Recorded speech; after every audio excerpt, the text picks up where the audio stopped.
နှစ်ပေါင်း9000တက်တန်းရှိတဲ့မော်ဆီယာမတူးသည်တပြက်စီးပြန်ကြီးစီးနှင်းကလူပြည်လူလောကသို့ရောက်ရှိလာခဲ့တဲ့လန်ခီတွင်ဒုံးတစီးကိုမိစ္ဆာဟုထင်မှတ်လေသူမသည်မော်ဒယ်မျက်စိကိုကိုင်ကာတဆစီဖြစ်အောင်ရိုက်ချိုးလိုက်သည်သူမသည်အဆောက်အုံတစ်ခု၏ခေါင်းမိုးပေါ်သို့ဆင်းသက်ပြီးထူးဆန်းသောအငွေ့သက်တစ်ခုကိုအာယုံရလာမိတယ်သူမမတ်မို့လိုက်တာနဲ့တမျက်စီကနေတုတ်ကောက်ဖြစ်ပြောင်းလဲသွားပြီးအလုံးချိနဲ့နေသောဆင်းရဲတဲ့အဖွားကိုအဖြစ်ဟန်ဆောင်လိုက်သည်စိတ်တဘောထားကောင်းသောဆန်နီကသူမကိုသူတောင်းစားတူးလို့ထင်ပြီးအစားအစာကျွေးရန်အတင်းခေါ်လိုက်သည်မော်ဆီယာမကဒေါသထွက်သွားပြီးဆန်နီကိုစိတ်မှဖြစ်ပြောင်းလဲပြီးစိတ်ပွားဖြစ်တောင်လင်မရပါစေနဲ့လို့ကြိမ်ဆိုခဲ့သည်သူမသည်လူပြည်သို့ပထမဆုံးအကြိမ်ရောက်ရှိလာတာဖြစ်ပြီးလမ်းပေါ်တွင်မောင်းနေသောကားများကိုတွေ့ကလမ်းသွားခဲ့သည်သူမသည်မိစ္ဆာများဟုထင်မှတ်ပြီးမော်ကျိန်လုံးဖြင့်တွန်းလဲများဖြစ်သို့ပြောင်းလဲပစ်လိုက်သည်လူသားတွင်ပြန်ရောက်လာသောဆန်နီသည်ထိုရာအားလုံးကိုမြင်သွားပြီးကြောက်လန့်တကြားအော်လိုက်သည်ထိုချိန်ရုတ်တရက်ရဲများရောက်ရှိလာပြီးသူတို့ကိုမတင်ကားတဲ့စစ်ဆေးမင်းမြန်းခွင့်ပြုရန်ပြောလိုက်သည်မော်ဆီယာမကဒေါသထွက်ပြီးမတ်မို့လိုက်ရာရဲများကချူများဖြစ်သို့ပြောင်းလဲသွားသည်သို့သောဆန်နီကစီမီစီကန်းကိုလိုက်နာတင်ကြောင်းပြောဆိုသောကြောင့်မော်ဆီယာမသည်ရဲများကိုပုံမှန်တိုင်းပြန်လဲပြောင်းလဲပေးလိုက်ပြီးနောက်စစ်ဆေးမင်းမြန်းရန်အတာတကြီးရဲစခန်းသို့လိုက်ပါသွားခဲ့သည်မော်ဆီယာမီအိတ်ထဲမှမော်ဆေးရီကိုရှာဖွေတွေ့ရှိသွားသည်ထိုဆေးရီကိုတစ်ကြိမ်ရှူရှိုက်လိုက်သည်နှင့်သူတို့သည်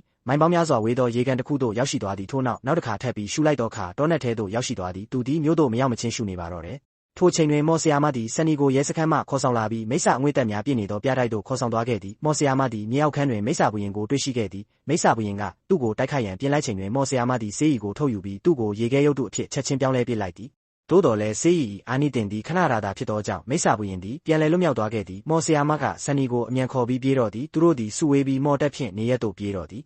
အဖွဲ့သည်နတ်ပုံသို့ပြန်ရောက်ခဲ့ကြတော့လဲမော်ဆီယာမီမော်ဆေးရီများကုံဆုံးသွားခဲ့ပြီးမိစ္ဆာဘုရင်ကလည်းနောက်ကနေလိုက်လာပါတော့သည်